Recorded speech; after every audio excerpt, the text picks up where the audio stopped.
형부, 이런 느낌 정말 오랜만이에요. 너무 좋아요. 빼지 말아주세요. 그날 밤 나는 내가 아니었습니다. 아니, 너무 외로워서 내가 누구인지도 잊은 채로 그 사람의 품에 안겨 있었습니다. 사랑받고 싶었습니다. 누군가에게 기대고 그 사람의 따뜻한 숨결을 느끼고 싶었습니다. 하지만 그 사람은 내 언니의 남편이었습니다. 도저히 해서는 안 될 사람, 절대 용서받을 수 없는 관계. 그런데도 나는 그 사람을 원했습니다. 미영아, 나도 모르겠어. 하지만 너와 함께 있으면 다시 살아있는 기분이야. 안녕하세요. 황혼의 여정입니다. 오늘도 찾아주셔서 감사합니다. 좋아요와 구독은 영상 제작에 큰 힘이 됩니다. 김정우는 아내 순애와 사별한 지 1년이 지나도록 여전히 공허함에 시달리고 있었습니다. 35년간 중학교에서 교편을 잡았던 그는 정년퇴직 후 아내와 함께 보낼 여생을 꿈꾸었지만 갑작스러운 암 진단과 6개월간의 투병 생활 끝에 순애를 떠나보내야 했습니다. 62세의 정우에게 남은 것은 텅 빈 아파트와 끝없는 외로움뿐이었습니다. 오늘도 정우는 아침 7시에 일어나 혼자 아침을 준비했습니다. 순애가 살아있을 때는 이 시간이 하루 중 가장 따뜻한 시간이었지만 이제는 가장 외로운 시간이 되어버렸습니다. 식탁에 혼자 앉아 토스트 한 조각을 씹으며 정우는 오늘도 어떻게 시간을 보낼지 막막했습니다. 며칠 후면 순애의 기일이었습니다. 정우는 성묘 준비를 하며 문득 처제 미영이 떠올랐습니다. 미영은 순애의 친동생으로 5년 전 이혼 후 혼자 작은 꽃집을 운영하며 살고 있었습니다. 순애가 살아있을 때는 명절마다 함께 모였지만 순애가 떠난 후로는 연락조차 하지 않고 있었습니다. 정우는 망설이다가 미영에게 전화를 걸었습니다. 미영아, 나야. 형부야. 전화 너머로 들려오는 미영의 목소리는 놀라움과 반가움이 섞여 있었습니다. 어머, 형부. 정말 오랜만이에요. 어떻게 지내셨어요? 그냥 그래. 며칠 후가 내 언니 기일인데 혹시 시간 되면 함께 성묘하지 않을래? 정우의 제안에 미영은 잠시 침묵했다가 대답했습니다. 네, 좋아요. 저도 언니가 너무 보고 싶었어요. 성묘 당일 정우는 미영과 1년 만에 재회했습니다. 58세의 미영은 여전히 단정하고 우아한 모습이었지만 눈가의 주름이 조금 더 깊어진 것 같았습니다. 검은색 원피스를 입고 나타난 미영을 보며 정우는 순애가 떠올랐습니다.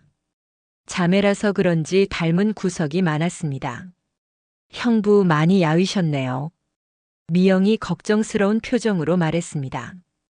혼자 사니까 제대로 못 챙겨 먹어서 그래. 정우는 쓸쓸하게 웃으며 대답했습니다. 공동묘지에 도착해 순애의 묘 앞에 선 두 사람은 잠시 말이 없었습니다. 미영이 가져온 하얀 국화꽃을 정성스럽게 놓고 정우가 준비한 음식을 차렸습니다.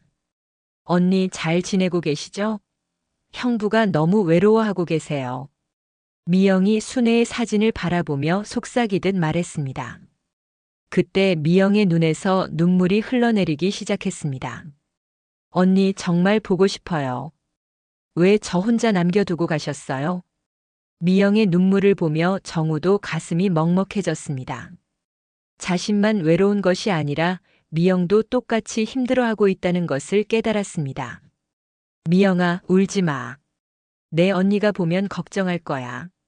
성묘를 마치고 두 사람은 근처 식당에서 간단히 식사를 했습니다. 형부, 요즘 어떻게 지내세요? 아무래도 혼자 계시니까 힘드시죠? 미영의 질문에 정우는 솔직하게 대답했습니다. 많이 외로워. 35년 동안 함께 살았는데 갑자기 혼자가 되니까 뭘 해야 할지 모르겠어. 저도 마찬가지예요. 이혼하고 나서 처음에는 자유로워서 좋다고 생각했는데 시간이 지날수록 공허함이 더 커지는 것 같아요. 미영도 자신의 속마음을 털어놓았습니다. 꽃집은 어때? 많이 힘들지 않아? 정우가 관심을 보이자 미영의 표정이 어두워졌습니다. 솔직히 말하면 요즘 많이 어려워요. 경기도 안 좋고 온라인으로 주문하는 사람들이 많아져서 동네 꽃집은 손님이 줄어들고 있어요. 그날 이후 정우는 자주 미영의 꽃집을 찾았습니다. 처음에는 꽃을 사러 가는 핑계였지만 점점 미영과 대화를 나누는 것이 목적이 되었습니다. 오후 시간대에는 손님이 별로 없어서 두 사람은 차를 마시며 이런저런 이야기를 나눴습니다. 형부 퇴직하시고 나서 취미 같은 거 없으세요? 미영이 궁금해하며 물었습니다. 글쎄, 젊을 때는 등산도 하고 독서도 했는데 요즘은 아무것도 하기 싫어져서 그래. 정우는 한숨을 쉬며 답했습니다. 그럼 안 되죠. 뭔가 재미있는 일을 찾으셔야 해요. 미영이 걱정스러운 표정을 지었습니다. 미영아, 너는 꽃일이 재미있어? 네, 꽃들이 시들어가다가 다시 생기를 찾는 모습을 보면 신기해요. 생명력이 느껴진다고 해야 할까요? 정우는 미영이 꽃에 대해 이야기할 때의 모습이 인상적이었습니다. 평소보다 훨씬 밝고 생기 있어 보였습니다. 그럼 나도 꽃에 대해 가르쳐 줄래? 평생 꽃에 대해서는 문외한이었거든. 그날부터 정우는 미영에게 꽃 관리법을 배우기 시작했습니다.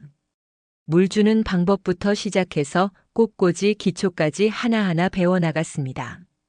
서툰 정우의 모습을 보며 미영은 자주 웃었습니다. 형부, 너무 힘주지 마세요. 꽃도 살아있는 거라서 부드럽게 다뤄야 해요. 미영이가 가르쳐 주니까 재미있네.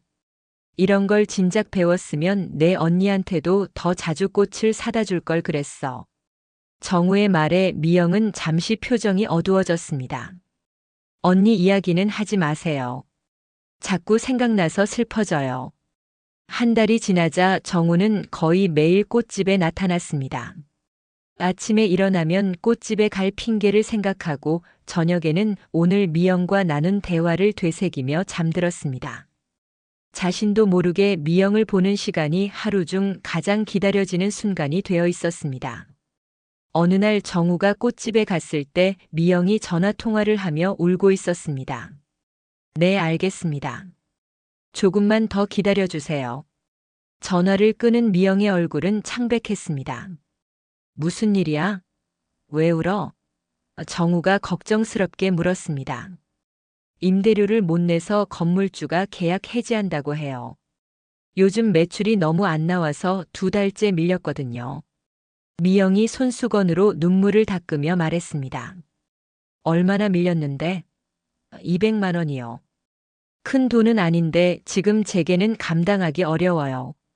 정우는 망설임 없이 말했습니다. 내가 도와줄게. 형부, 그럴 수는 없어요. 가족이라고 해도 돈 문제는. 가족이니까 더 도와줘야지. 내 언니도 살아있었으면 당연히 도와줬을 거야. 정우는 다음날 은행에서 돈을 찾아와 미영에게 건넸습니다. 미영은 감사하면서도 미안해했습니다. 형부, 정말 고마워요. 꼭 갚을게요. 갚을 생각 말고 대신 내가 심심할 때 놀아줘. 정우의 농담에 미영은 웃으며 고개를 끄덕였습니다. 그 순간 두 사람 사이에 묘한 기류가 흘렸습니다. 단순한 형부와 처제 관계 이상의 무언가가 생기고 있었습니다. 돈 문제가 해결된 후 미영은 정우에게 더욱 고마워했습니다. 형부 덕분에 꽃집을 지킬 수 있게 됐어요. 정말 어떻게 보답해야 할지 모르겠어요. 보답은 무슨, 이런 게 가족 아니야? 하지만 정우도 자신의 마음이 단순한 가족애가 아니라는 것을 느끼고 있었습니다. 미영의 웃는 모습을 보면 가슴이 두근거렸고 하루라도 보지 못하면 허전했습니다. 하지만 이런 감정을 인정하기가 쉽지 않았습니다. 미영은 순애의 동생이고 자신에게는 처제였으니까요. 미영의 생일이 다가왔습니다. 정우는 미영을 위해 특별한 선물을 준비하고 싶었습니다. 꽃집에서 가장 아름다운 장미 50송이를 주문하고 작은 케이크도 준비했습니다.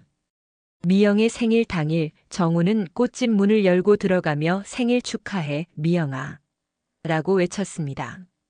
미영은 깜짝 놀라며 손을 입에 댔습니다. 어머, 형부. 이게 뭐예요? 꽃집 안은 빨간 장미로 가득했고 작은 테이블 위에는 케이크가 놓여 있었습니다. 이런 걸 언제 준비하셨어요? 내 생일인데 당연히 축하해줘야지. 혼자 있으면 쓸쓸할 텐데. 정우의 말에 미영의 눈에 눈물이 맺혔습니다. 이혼하고 나서 생일을 이렇게 축하받은 게 처음이에요. 정말 고마워요. 두 사람은 작은 테이블에 마주 앉아 케이크를 나눠 먹었습니다. 촛불이 켜진 꽃집은 로맨틱한 분위기였습니다. 소원 빌어봐. 정우가 말하자 미영은 눈을 감고 소원을 빌었습니다. 무슨 소원 빌었어? 비밀이에요. 미영이 웃으며 대답했습니다. 사실 미영의 소원은 이 시간이 영원했으면 좋겠다는 것이었습니다. 정우와 함께 있으면 마음이 편안했고 오랜만에 진정한 행복을 느끼고 있었습니다. 케이크를 다 먹은 후 정우가 와인 한 병을 꺼냈습니다. 오늘은 특별한 날이니까 한 잔씩 하자. 두 사람은 와인을 마시며 이런저런 이야기를 나눴습니다. 술이 들어가니 평소보다 더 솔직한 대화를 나눌 수 있었습니다. 형부, 혹시 재혼 생각 없으세요? 미영의 갑작스러운 질문에 정우는 당황했습니다. 재혼? 이 나이에 무슨 재혼이야? 그리고 순애만큼 좋은 사람을 어디서 찾겠어? 그래도 혼자 사시기에는 너무 외로우실 것 같은데요. 미영아, 너는 어때? 재혼 생각 없어? 정우가 반문하자 미영은 고개를 저었습니다. 저도 마찬가지예요. 한 번 실패한 결혼이라서 다시 용기가 안 나요. 그럼 우리 둘 다 이렇게 혼자 늙어가는 거네.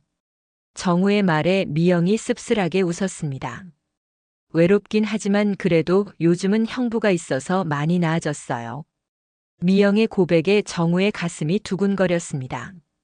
나도 그래.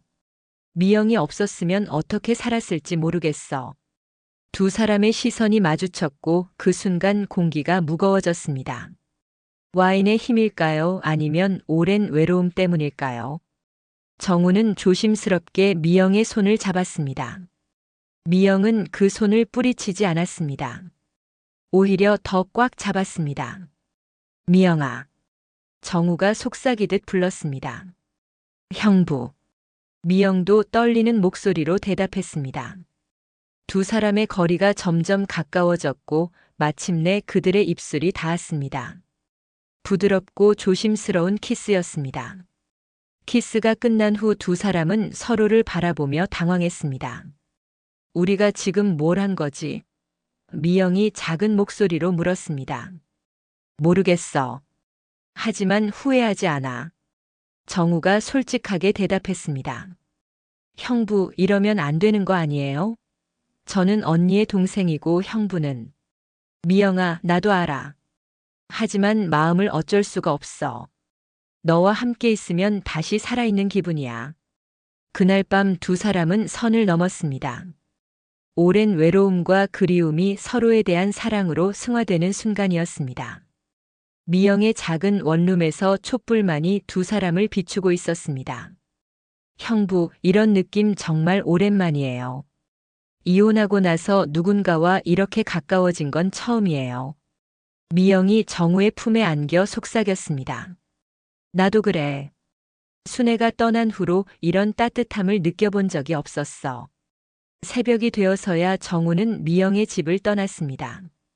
집으로 돌아가는 길에 정우는 복잡한 심정이었습니다.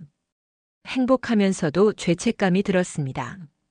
순애에게 미안했고 동시에 미영에 대한 마음도 진실했습니다.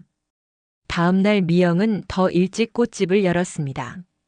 정우가 언제 올지 기다리고 있었습니다. 오전 10시경 정우가 나타났을 때 두 사람은 어색한 미소를 지었습니다. 어젯밤 일.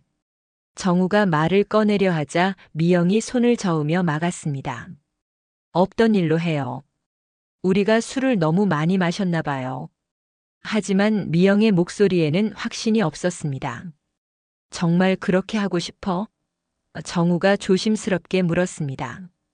미영은 대답하지 못했습니다. 사실 그녀도 어젯밤의 일을 잊고 싶지 않았습니다. 오랫동안 잊고 있던 여자로서의 자신을 발견했기 때문입니다.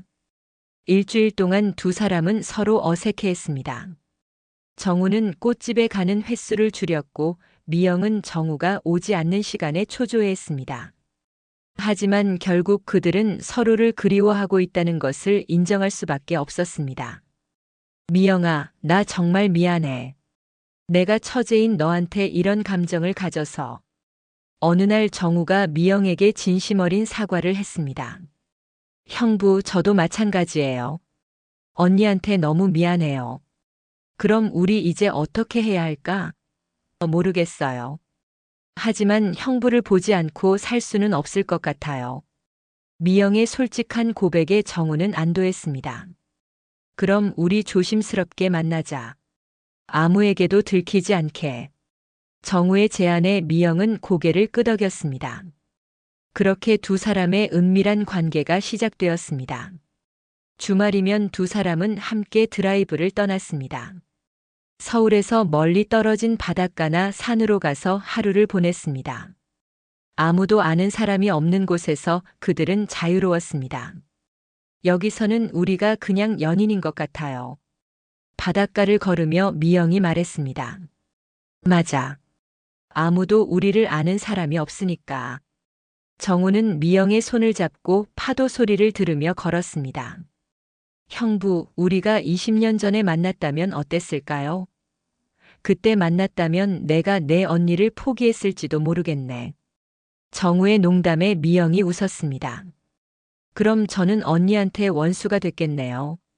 하지만 현실로 돌아오면 그들은 다시 조심스러워져야 했습니다. 동네에서는 형부와 처제로 행동해야 했고 누군가 의심할 만한 행동은 피해야 했습니다. 3개월이 지나자 두 사람의 관계는 더욱 깊어졌습니다. 이제 그들은 서로 없이는 살 수 없는 존재가 되었습니다.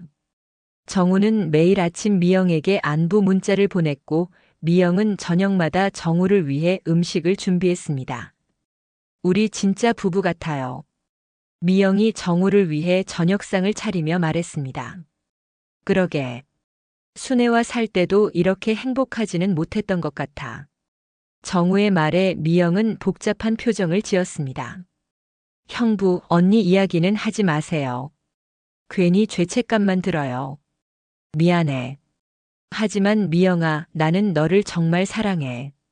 이게 잘못된 감정이라는 건 알지만 어쩔 수 없어. 정우의 고백에 미영도 마음을 열었습니다. 저도 형부를 사랑해요. 이혼하고 나서 다시는 누군가를 사랑할 수 없을 거라고 생각했는데 형부를 만나고 나서 다시 살아있다는 느낌이 들어요. 하지만 행복한 시간이 오래 갈 수는 없었습니다. 어느 날 정우의 옛 동료가 우연히 두 사람이 함께 있는 모습을 목격했습니다. 커피숍에서 다정하게 대화를 나누는 모습이었는데 누가 봐도 연인 사이로 보였습니다. 며칠 후 그 동료가 다른 교사들에게 이 이야기를 했고 소문이 퍼지기 시작했습니다. 김 교장이 아내 동생과 사귄다더라. 그럴 리가 없어. 처제잖아. 아니야, 내가 직접 봤어. 완전히 연인 분위기였어. 소문은 순식간에 퍼졌고 결국 정우의 딸 수진의 귀에까지 들어갔습니다. 30대 중반인 수진은 충격을 받았습니다. 아버지가 이모와 그런 관계라니 도저히 믿을 수 없었습니다. 아빠, 이모랑 사귀신다는 게 정말이에요? 수진이 정우를 찾아와 직접 물었습니다. 정우는 딸의 날카로운 시선 앞에서 할 말을 잃었습니다. 수진아, 그건 정말이네요. 아빠 표정을 보니까 알겠어요. 수진의 목소리에는 실망감이 가득했습니다. 엄마가 돌아가신 지 겨우 1년밖에 안 됐는데 그것도 이모랑요? 수진아, 아빠가 설명할게. 설명은 무슨? 정말 더러워요. 엄마 친동생이잖아요. 수진은 그 말을 남기고 집을 나가버렸습니다. 같은 시간 미영의 꽃집에도 불청객이 찾아왔습니다. 동네 아주머니들이었습니다. 미영 씨, 소문 들었어요? 형부님과 사귄다던데 정말이에요? 미영은 당황해서 제대로 대답하지 못했습니다. 그런 건 아니고요. 아니긴 뭐가 아니에요. 동네 사람들이 다 봤다는데. 참 가족끼리 그럴 수가 있나요? 아주머니들이 떠난 후 미영은 주저앉았습니다. 결국 들킬 것이 들키고 말았습니다. 이제 동네 사람들이 모두 자신들을 손가락질할 것이었습니다. 그날 저녁 정우와 미영은 급하게 만났습니다. 두 사람 모두 침울한 표정이었습니다. 형부, 이제 어떻게 해요? 사람들이 모두 알게 됐어요. 미영의 목소리는 떨리고 있었습니다. 수진이도 알게 됐어. 나한테 실망했다면서 집을 나가버렸어. 정우도 지친 표정으로 말했습니다. 우리가 너무 방심했나 봐. 형부, 우리 이제 정말 끝내야 하는 거 아니에요? 미영이 조심스럽게 물었습니다. 끝낸다고? 그럼 나는 어떻게 살아가라는 거야? 정우의 목소리에는 절망감이 묻어 있었습니다. 소문이 퍼진 지 일주일이 지나자 상황은 더욱 악화되었습니다. 정우의 아들 민수도 서울에서 내려와 아버지를 찾았습니다. 아버지, 정말 이모와 그런 사이세요? 민수야. 아버지, 저는 이해할 수 없어요. 어떻게 엄마 동생과 그런 관계를 가질 수 있어요? 민수의 목소리는 차갑고 날카로웠습니다. 너희들은 모르는 거야. 아버지가 얼마나 외로웠는지. 정우가 답답해하며 말했지만 민수는 고개를 저었습니다. 외로우면 다른 사람을 만나시면 되잖아요. 왜 하필 이모예요? 미영이는 특별해. 너희 엄마와 닮은 부분도 있고 나를 이해해 주거든. 아버지, 그건 말이 안 되는 변명이에요. 전 더 이상 아버지와 이모를 볼 수 없겠어요. 민수도 수진과 마찬가지로 집을 떠났습니다. 정우는 하루 만에 두 자녀를 모두 잃어버렸습니다. 미영의 상황도 마찬가지였습니다. 동네 사람들의 시선이 차가워졌고 꽃집 손님들도 하나둘 발길을 끊었습니다. 미영 씨, 우리 아파트에서 그런 사람과는 함께 살 수 없어요. 아파트 부녀회장이 미영을 찾아와 말했습니다. 도덕적으로 문제가 있는 사람이에요.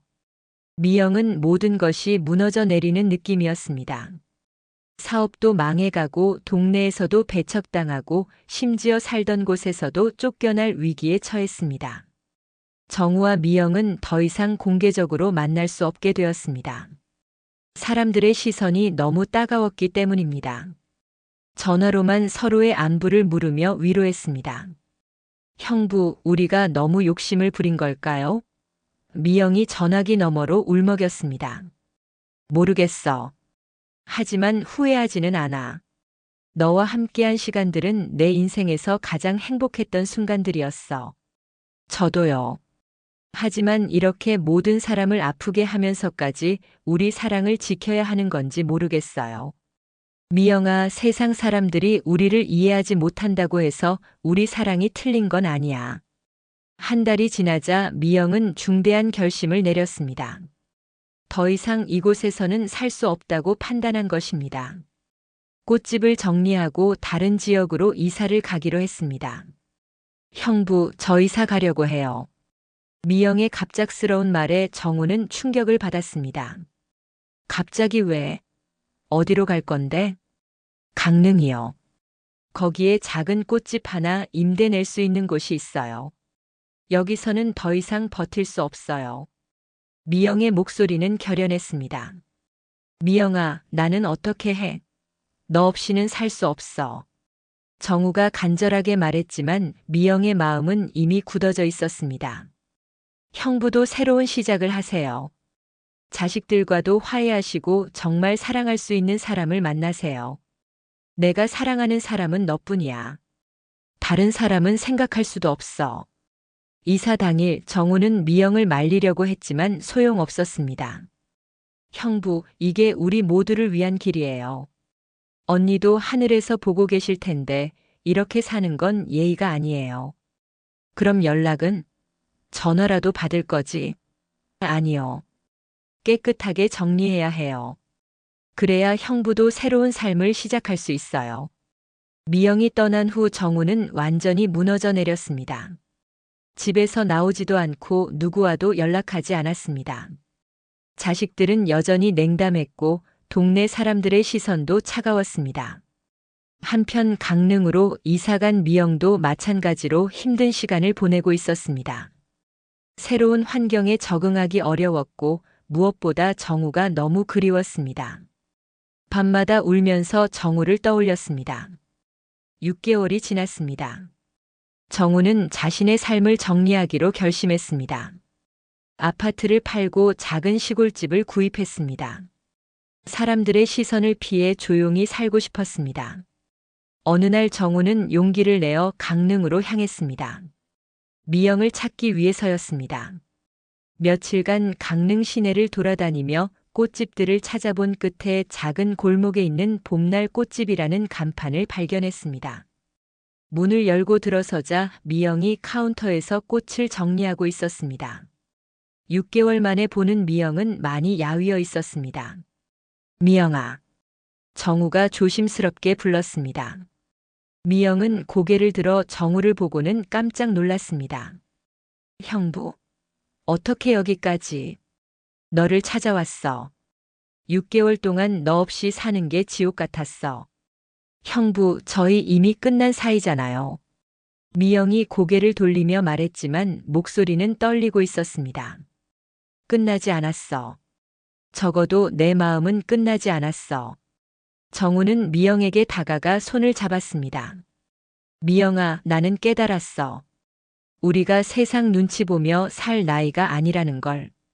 남은 인생이 얼마나 될지도 모르는데 남의 시선 때문에 행복을 포기할 수는 없어.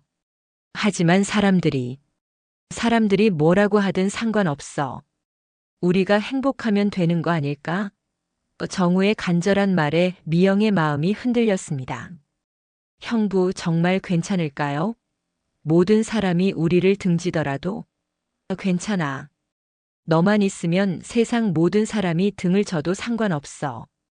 그날 밤 두 사람은 오랜만에 함께 시간을 보냈습니다.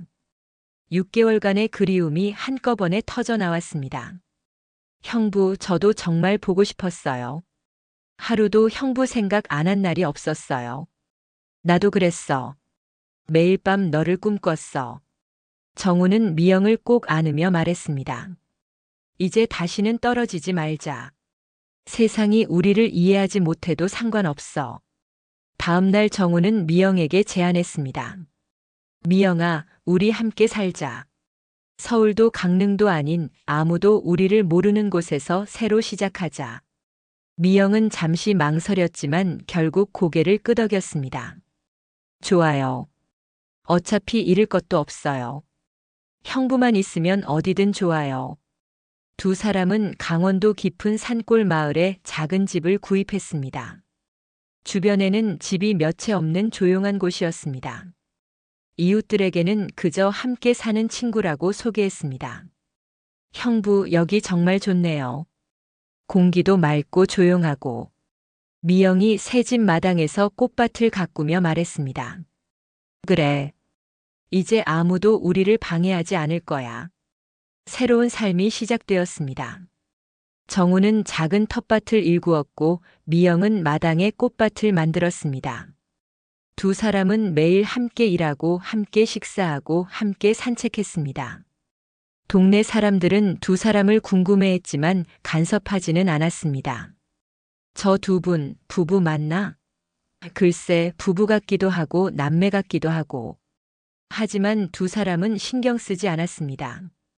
1년이 지났습니다. 정우와 미영은 완전히 새로운 삶에 적응했습니다. 도시에서의 복잡한 인간관계는 모두 정리했고 오직 서로만을 위해 살았습니다. 미영아, 후회 없지? 어느 저녁 두 사람이 마당에서 별을 보며 정우가 물었습니다. 전혀요. 이런 평화로운 삶이 있는 줄 몰랐어요. 자식들하고 연락이 안 되는 것도 아쉽긴 하지만 어쩔 수 없어요. 언젠가는 이해해 줄 거예요. 미영이 정우의 손을 잡으며 말했습니다. 2년째가 되자 두 사람은 더욱 깊은 행복을 느끼고 있었습니다. 아침에 함께 일어나 차를 마시고 낮에는 각자의 일을 하며 저녁에는 함께 요리하고 대화를 나누는 평범한 일상이었지만 그들에게는 그 무엇보다 소중했습니다. 형부, 우리 결혼식 올릴까요? 어느 날 미영이 반쯤 농담으로 말했습니다. 결혼식? 이 나이에? 아니요, 법적인 결혼이 아니라 우리끼리만의 약속이요. 정우는 그 제안이 마음에 들었습니다. 좋은 생각이야. 세상이 인정하지 않아도 우리끼리라도 약속하자. 봄날 집 뒤편 꽃밭에서 두 사람만의 작은 의식을 치렀습니다. 미영이 기른 꽃들이 증인이었고 새들의 지저귀이 축하 음악이었습니다. 반지 대신 서로가 기른 꽃을 교환했습니다. 김정우, 당신과 함께 남은 인생을 살아가겠습니다. 한미영, 나도 당신과 함께 이 생을 마감할 때까지 사랑하겠습니다. 간소하지만 진심 어린 맹세였습니다. 세상 누구도 축하해주지 않았지만 그들에게는 그 무엇보다 의미 있는 순간이었습니다. 3년이 흘렀습니다. 정우는 68세, 미영은 61세가 되었습니다. 머리에는 하얀 머리카락이 늘었지만 두 사람의 사랑은 더욱 깊어졌습니다. 가끔 옛 지인들로부터 연락이 왔지만 두 사람은 응답하지 않았습니다. 형부님, 그런 관계로 살면서 부끄럽지 않으세요? 같은 비난의 메시지들이었습니다. 미영아, 가끔 우리가 잘못 사는 건 아닌가 하는 생각이 들어. 정우가 그런 메시지를 받고 난 후 말했습니다. 형부, 우리가 누구에게 피해를 줬나요? 우리끼리 조용히 사랑하는데 뭐가 잘못된 거예요? 미영의 말이 맞았습니다. 그들은 누구에게도 피해를 주지 않았습니다. 조용히 평화롭게 서로만을 위해 살아가고 있었습니다. 어느 날 정우의 딸 수진이 갑자기 찾아왔습니다. 3년 만에 재회였습니다. 수진은 많이 변해 있었습니다. 예전의 날카로운 모습은 없고 피곤해 보였습니다. 아버지. 수진이 조심스럽게 말을 꺼냈습니다. 수진아, 어떻게 여기까지? 정우도 놀란 표정이었습니다. 아버지, 저 이혼했어요. 수진의 갑작스러운 고백에 정우는 더욱 놀랐습니다. 뭐라고? 갑자기 왜? 남편이 바람을 피웠어요. 3년 동안 다른 여자와 살았대요. 수진은 눈물을 흘리며 계속 말했습니다. 그때 아버지한테 그렇게 화를 냈는데 정작 제 남편이 더 나쁜 일을 하고 있었어요.